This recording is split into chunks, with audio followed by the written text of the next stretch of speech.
हाय। आज हम पढ़ेंगे शेयर के बारे में। तो शेयर ध्यान में रखिएगा। Share SHARE। शेयर शेयर मतलब अंश होता है। अंश अंश क्या अंश क्या होता है? देखिए, एक कंपनी की पूंजी एक निश्चित धनराशि के जिन छोटे छोटे हिस्सों में बटी होती है, उस प्रत्येक हिस्से को अंश कहा जाता है। सुनिएगा कि एक कंपनी की पूंजी एक निश्चित धनराशि के जिन छोटे छोटे हिस्सों में बटी होती है, उस प्रत्येक हिस्सा को अंश कहा जाता है। जैसे एक कंपनी की पूंजी मान लीजिए 1 लाख है। जो 100 रुपए वाले 1000 अंशों में बटी है। मतलब कंपनी की पूंजी 1 लाख है, जो 100 रुपए वाले 1000 अंशों में बटी है। तो इस प्रत्येक भाग को अंश कहा जाता है। ठीक, ध्यान रखिएगा। ये अंश के 3 प्रकार होते हैं। जिसको अंश के प्रकार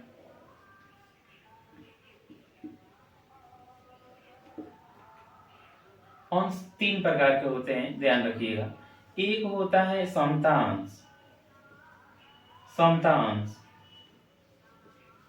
अंश, जिसे हम इक्विटी शेयर के नाम से जानते हैं। इक्विटी शेयर EQUITY,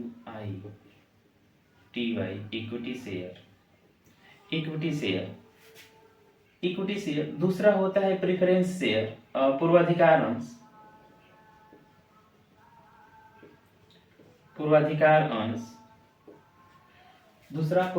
अंश, जिसे हम प्रीफरेंस शेयर के नाम से जानते हैं। Preference share.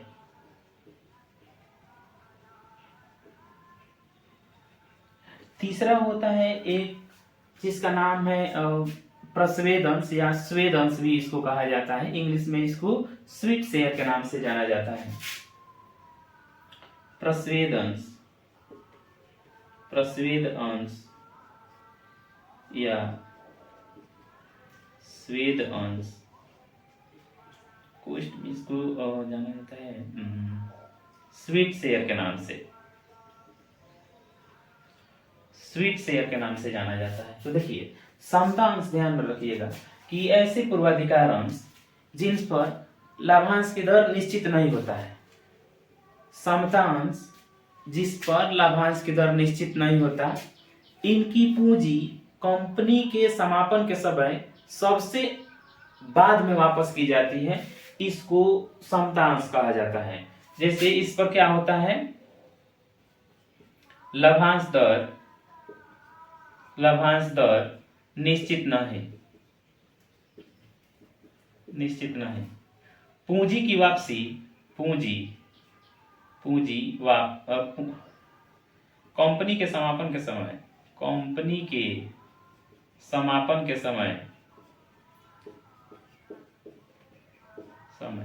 पूंजी सबसे अंत में कंपनी के समापन के समय पूंजी सबसे अंत में वापस की जाती है। ये पूर्वाधिकार अंश नाम से ही पता चलता है कि पहले अधिकार। तो ध्यान रखिएगा, पूर्वाधिकार अंश का मतलब होता है कि ऐसे अंश जिन पर लाभांश की दर क्या होती है, निश्चित होती है। पूर्वाधिकार अंशों पर लाभांश की दर क्या होता है, निश्चित होता है। लाभांश दर पूर्वाधिकार अंशों पर लाभांश की दर क्या निश्चित होती है, और इनकी पूंजी कंपनी के समापन के समय सबसे पहले प्राप्त करने का अधिकार होता है। कंपनी के समापन के समय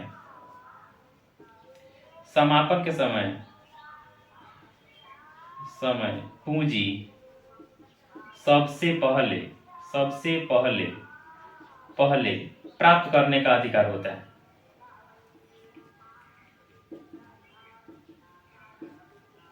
ध्यान रखिएगा, यहाँ पढ़ने से बजाय समझने पर ज्यादा जोर देना है कि पूर्वाधिकार अंश, ध्यान रखिएगा कि इस पर लाभांश की दर निश्चित होता है, और इस प्रकार के पूर्वाधिकार अंशों की पूंजी कंपनी के विघटन के समय सबसे पहले वापस किया जाता है, मतलब सबसे पहले इनका भुगतान किया जाता है। यहाँ देखिएगा स्वीट शेयर, स्वीट शेयर मतलब प्रस्वेद अंश, प्रस्वेद अंश वे अंश होते हैं जो कंपनी में काम करने वाले कर्मचारियों के लिए निर्गमित किए जाते हैं, ठीक, उनका मनोबल ऊंचा करने के लिए। तो ध्यान रखना है कि प्रस्वेद अंश वे अंश जो कंपनी के कर्मचारियों का मनोबल बढ़ाने के लिए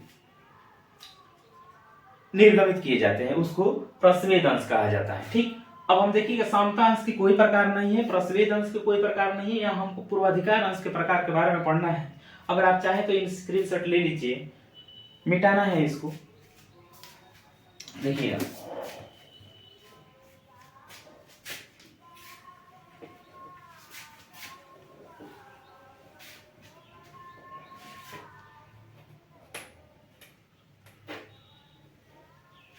देखिए पूर्वाधिकार अंशों के प्रकार, पूर्वाधिकार अंशों के प्रकार, ध्यान रखिए। पूर्वाधिकार अंश के प्रकार में पहला हो जाएगा संचयी पूर्वाधिकार अंश, संचयी पूर्वाधिकार अंश,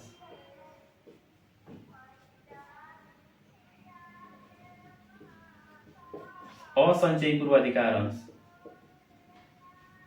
असंचयी पूर्वाधिकार अंश, संचयी पूर्वाधिकार अंश, असंचयी पूर्वाधिकार अंश, शुद्ध पूर्वाधिकार अंश, अशुद्ध पूर्वाधिकार अंश, शुद्ध पूर्वाधिकार अंश, अशुद्ध पूर्वाधिकार अंश,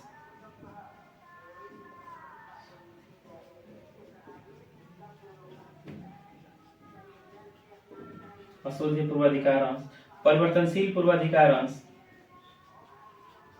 परिवर्तनशील पूर्वाधिकार अंश, अपरिवर्तनशील पूर्वाधिकार अंश,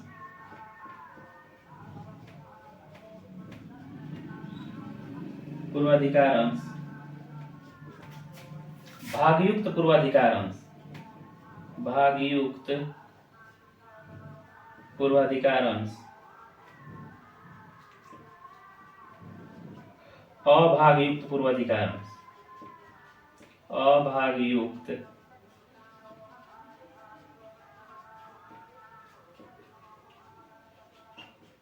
पूर्वाधिकार अंश। देखिए तो पूजा हो रहा है गांव में, थोड़ा सा आवाज बजाएगा तो एडजस्ट कर लीजिएगा, रिवीजन क्लास है तो ध्यान रखिएगा। अब देखिए संचयी पूर्वाधिकार अंश, संचयी पूर्वाधिकार अंश वे पूर्वाधिकार अंश जिनको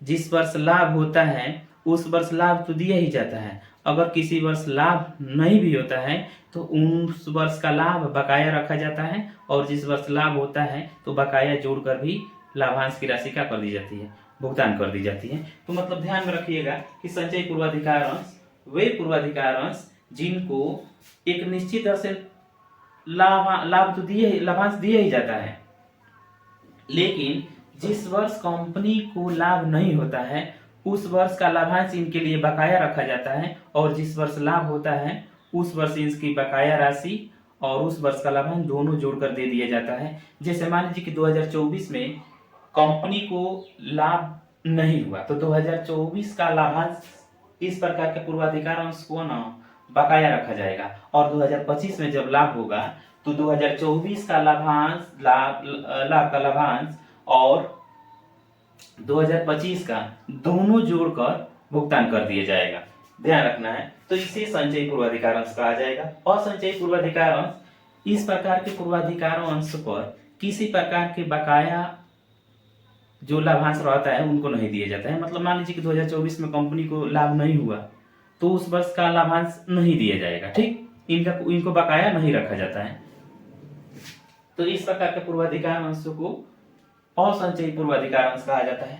शुद्ध पूर्वाधिकार अंश, शुद्ध पूर्वाधिकार अंश, रेडीमेबल पूर्वाधिकार अंश। तो यहाँ ध्यान रखिएगा शुद्ध पूर्वाधिकार अंश का मतलब होता है कि ऐसे पूर्वाधिकार अंश जिसका भुगतान कंपनी एक निश्चित अवधि के बाद अपने जीवन काल में कर देती है, ठीक। ऐसे पूर्वाधिकार अंश जिनका भुगतान कंपनी अपने जीवन काल में एक निश्चित अवधि के बाद कर दी जाती है उसको शोध्य पूर्वाधिकार अंश कहा जाता है। अशोध्य पूर्वाधिकार अंश ठीक इसके उल्टा हो जाएगा कि ऐसे पूर्वाधिकार अंश जिनको एक निश्चित अवधि चाहे कंपनी अपने जीवन काल में नहीं करती है, ऐसे पूर्वाधिकार अंश जिसका भुगतान कंपनी के समापन के समय ही किया जाता है, अशोध्य पूर्वाधिकार अंश कहा जाता है। ठीक। परिवर्तनशील पूर्वाधिकार अंश ऐसे पूर्वाधिकार अंश जिनको एक निश्चित अवधि के बाद समता या साधारण अंशों में बदलने का अधिकार होता है, उसको परिवर्तनशील पूर्वाधिकार अंश बोला जाता है। अपरिवर्तनशील पूर्वाधिकार अंश ऐसे पूर्वाधिकार अंश जिनको किसी भी समता या साधारण अंशों में बदलने की अनुमति नहीं होती, उसको अपरिवर्तनशील पूर्वाधिकार अंश कहा जाता है। ठीक। अब भागयुक्त पूर्वाधिकार अंश इंपॉर्टेंट है, 2 नंबर का क्वेश्चन इसमें से बन सकता है।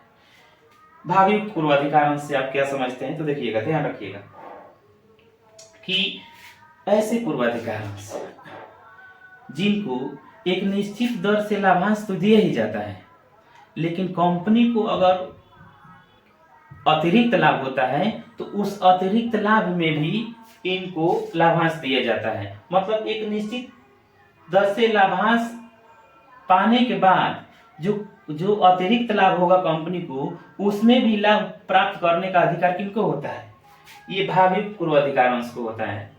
देखिए इधर साइड में 8 एग्जाम होने वाला है, 8 एग्जाम हो रहा है, तो अच्छा से वीडियो पर ध्यान देना है, ना कि इधर उधर, वो भी सुनते रहिएगा और वीडियो भी देखते रहिएगा, ध्यान से पढ़िएगा। पिछले क्लास में हम लोगों ने पढ़ा था कि अंश क्या होता है और अंश के प्रकार कितने होते हैं। प्रकार में हम लोगों ने 3 पढ़ा था कि समता अंश, पूर्वाधिकार अंश और प्रस्वेद अंश। तो समता अंश, पूर्वाधिकार अंश, प्रस्वेद अंश में पूर्वाधिकार अंशों के हम लोगों ने प्रकार पढ़े थे। पूर्वाधिकार अंश डिटेल में पढ़ा था। आज हम पढ़ेंगे कि समता अंश और पूर्वाधिकार अंश में अंतर क्या होता है। तो अंतर हम लोगों को पढ़ना है कि समता अंश और पूर्वाधिकार अंश में अंतर। तो यहाँ हम पढ़ेंगे समता अंश equity share,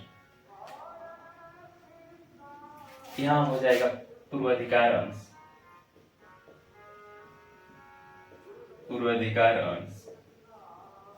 preference share,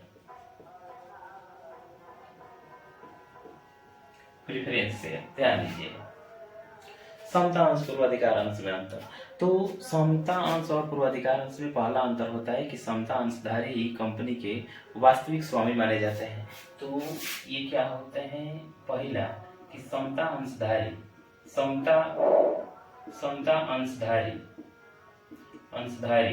company के वास्तविक स्वामी माने जाते हैं। दूसरा इसमें हो जाएगा पूर्वाधिकार अंश में कि पूर्वाधिकार अंशधारी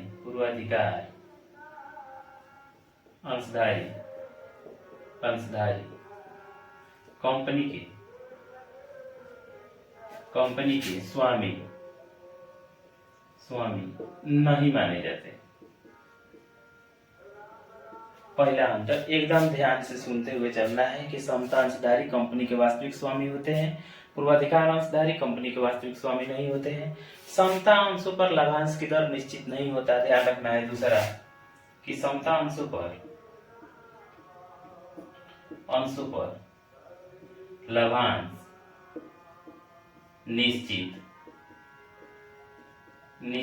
नहीं होता। पूर्वाधिकार अंशों पर लाभांश निश्चित होता है, ध्यान रखना है कि पूर्वाधिकार अंशों पर लाभांश निश्चित होता है। पूर्वाधिकार अंशों पर लाभांश दर निश्चित होता है। समता अंशधारी को कंपनी के प्रबंध, संचालन और कंपनी में मत देने का अधिकार होता है। तीसरा, समता अंशधारी को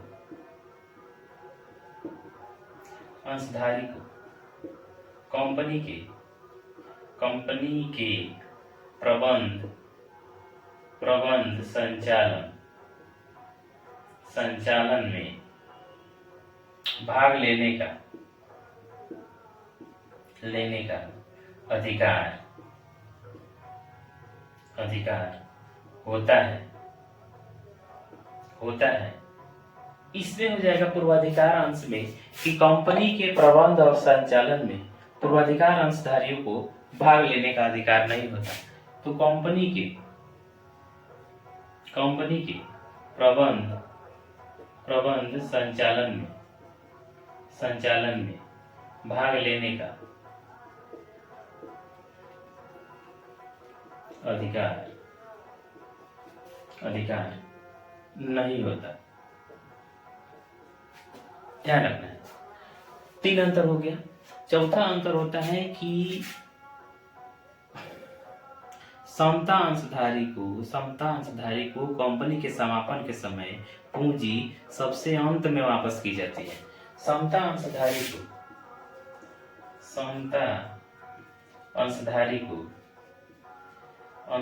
को कंपनी की समापन के समय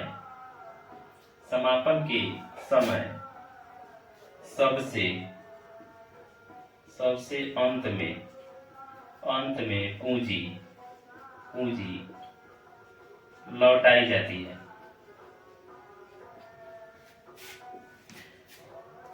इसमें लिखेंगे कि पूर्वाधिकार अंशधारियों को कंपनी के समापन के समय सबसे पहले पूंजी वापस की जाती है। कंपनी के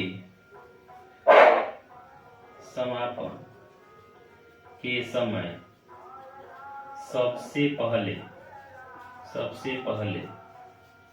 पूंजी लौटाई जाती है।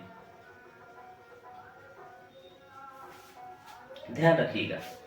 अब पढ़ेंगे 5वां अंतर कि समता अंशों से ही कंपनी की स्थापना होता है। 5वां, समता अंशों से ही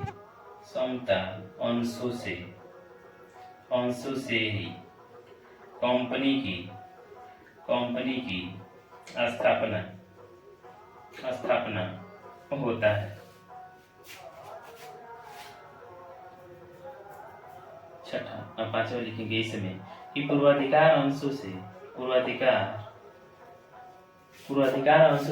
कंपनी की स्थापना नहीं होता। पूर्वाधिकार अंशों से कंपनी की स्थापना नहीं होता। देखिए, समता अंशों से ही कंपनी की स्थापना होती है, पूर्वाधिकार अंशों से कंपनी की स्थापना नहीं होता। इसमें एक और अंतर होता है, 6ठा नंबर, कि समता अंशों को कंपनी पुनः खरीद सकती है, लेकिन पूर्वाधिकार अंशों को कंपनी पुनः नहीं खरीद सकती। ध्यान रखिएगा कि समता अंशों को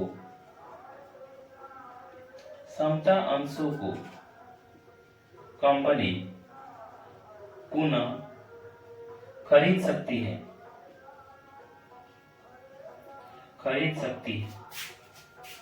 इसमें हो जाएगा 6ठा नंबर कि पूर्वाधिकार अंशों को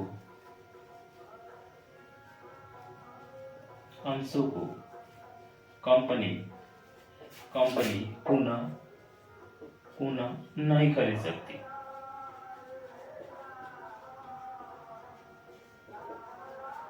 ध्यान रखिएगा, ध्यान से पढ़िएगा। पढ़ते रहिए, मस्त रहिए, स्वस्थ रहिए, हंसते रहिए, मुस्कुराते रहिए, गाते रहिए।